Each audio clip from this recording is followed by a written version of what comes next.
Assalamualaikum warahmatullahi wabarakatuh. Kali ini saya akan membagikan video tentang demonstrasi kontekstual modul 1.4 tentang budaya positif, penerapan segitiga restitusi. Saya Desi Heriani, calon guru penggerak angkatan 9. Fasilitator Bapak Junaidi SPD MPD, pengajar praktik Bu Cut Yuni Kurniawati SPD. Budaya positif adalah pembiasaan-pembiasaan hal yang baik mencakup sikap atau perilaku maupun tutur kata oleh seluruh warga di sekolah, terutama bagi murid agar dapat berkembang menjadi pribadi yang kritis, mandiri, dan bertanggung jawab.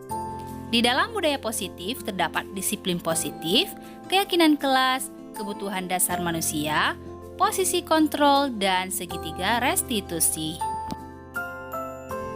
Selanjutnya, segitiga restitusi adalah suatu proses dialog yang dijalankan guru atau orang tua agar dapat menghasilkan murid yang mandiri dan bertanggung jawab. Segitiga restitusi membantu murid memiliki tujuan, disiplin positif, dan memperbaiki dirinya setelah berbuat salah.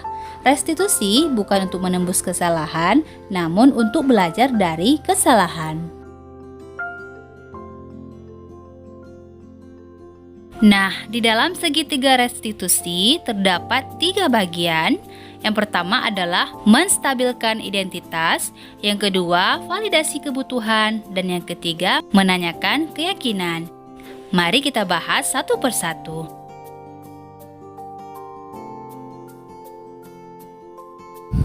Yang pertama adalah menstabilkan identitas.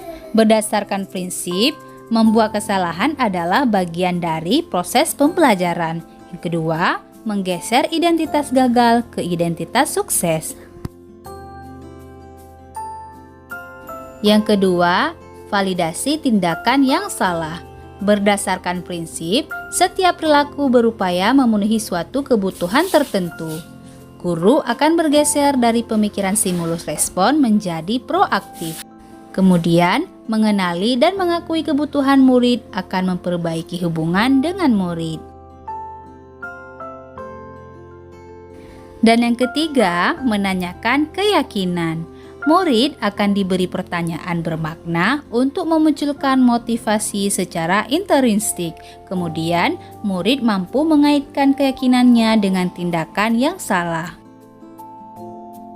Nah, berhubungan dengan segitiga restitusi, maka saya mengambil 2 kasus. Kasus yang pertama, ketika jam istirahat, Nisa dan Siva asik bermain di kelas, namun tanpa sengaja Siva mematahi pulpen Nisa sehingga membuat Nisa marah dan terlibat adu mulut dan pertengkaran di antara keduanya.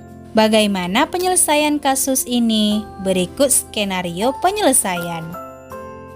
Selamat siang Anissa. Nah, tadi pagi Ibu mendengarkan laporan dari teman sekelasmu. Kamu habis bertengkar ya dengan Siva? Iya Bu, saya kesal. Kenapa kesal Nisa? Siva mematahkan pulpen yang baru saya beli itu. Oh begitu. Ya wajar kalau kamu kesal dan marah. Jika Ibu ada di posisi kamu, pasti Ibu juga merasakan hal yang sama. Nah, lalu apa yang kamu lakukan dengan Siva? Saya bertengkar dengannya dan menarik bajunya. Nah, Nisa, kamu pasti punya alasan kenapa kamu melakukannya. Tentu Bu, pulpen baru saya beli di kantin sekolah dipatah. Saya nggak terima. Tapi dia meminta maaf, katanya nggak sengaja. Nah, kamu tahu alasan Siva kenapa dia mematahkan pulpen? Ibu sangat menghargai tindakan kamu yang tidak melakukan hal yang lebih dari itu. Sekarang coba bisa pikirkan, kamu marah sampai menarik baju Siva, apakah sesuai dengan keyakinan kelas kita? Tidak Bu. Nah, menurut kamu, keyakinan kelas apa yang kita sepakati? Saling menghormati antara teman. Menurut kamu, saling menghormati antara teman itu penting nggak menurut kamu? Penting Bu. Jadi, kalau menurut kamu itu penting, keyakinan apa yang kamu lakukan saat kamu sedang marah? Saya harus lebih sabar Bu. Jika kamu meyakininya, apakah kamu bersedia memperbaikinya? Saya Nah, seperti itu adalah perbuatan yang baik dan mulia, Nisa. Sekarang kembali ke kelas. Ibu punya pulpen 1 untuk kamu. Nih. Terima kasih, Bu. Sama-sama, Nisa.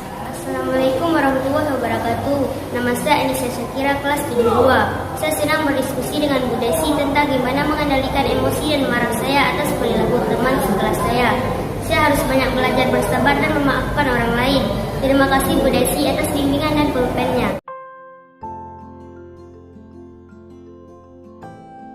Selanjutnya, kasus kedua, Ahyar sering makan di waktu jam pelajaran berlangsung ketika guru menerangkan dan memberikan pembelajaran, terutama di jam pertama sehingga mengganggu konsentrasi ia dalam belajar.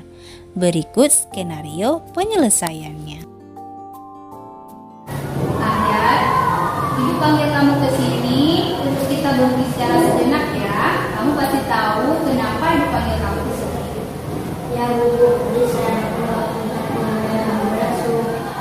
Ibu sudah beberapa kali melihat kamu makan di kelas ketika Ibu sedang menerangkan pembelajaran. Ya, Bu, saya Menurut Ahyar, perbuatan yang kamu lakukan dengan makan di jam pelajaran berlangsung itu benar atau salah?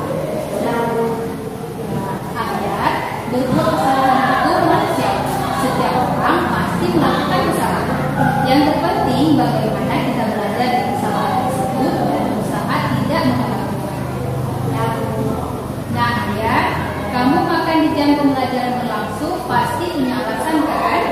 Boleh tahu kenapa kamu sering melakukannya?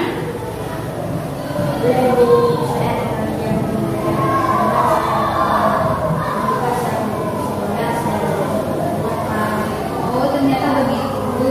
Lain kali, Ahyar usahakan sarapan terlebih dahulu ya sebelum berangkat ke sekolah, karena makan pagi sangat penting untuk kesehatan. Jika tubuh lemah, tidak ada nutrisi yang terserap, maka konsentrasi belajar pun akan terganggu. Ya, kita sebelumnya sudah membuat keyakinan kelas. Nah, keyakinan kelas apa yang sudah kita sepakati?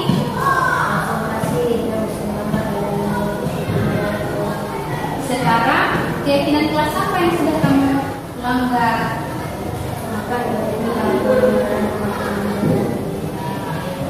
Nah, sekarang kamu menyadari kesalahan. Apakah kamu bersedia memperbaikinya? Bagus. Sekarang silahkan kembali ke kelas kamu ya. Assalamualaikum warahmatullahi wabarakatuh. Nama saya ya kelas 72. Terima kasih Bu Desi atas diskusi dan pengertiannya. Saya menyadari kesalahan saya makan ketika guru sedang menerangkan pembelajaran. Saya akan berusaha sarapan sebelum berangkat ke sekolah supaya saya tidak lapar dan lemas ketika sekolah sehingga dapat mengganggu konsentrasi belajar. Assalamualaikum warahmatullahi wabarakatuh. Guru yang baik membuat murid yang jahat menjadi baik dan menjadikan murid yang baik menjadi unggul. Ketika murid-murid kita gagal, berarti kita juga telah gagal menjadi seorang guru. Sekian dan terima kasih. Salam guru penggerak.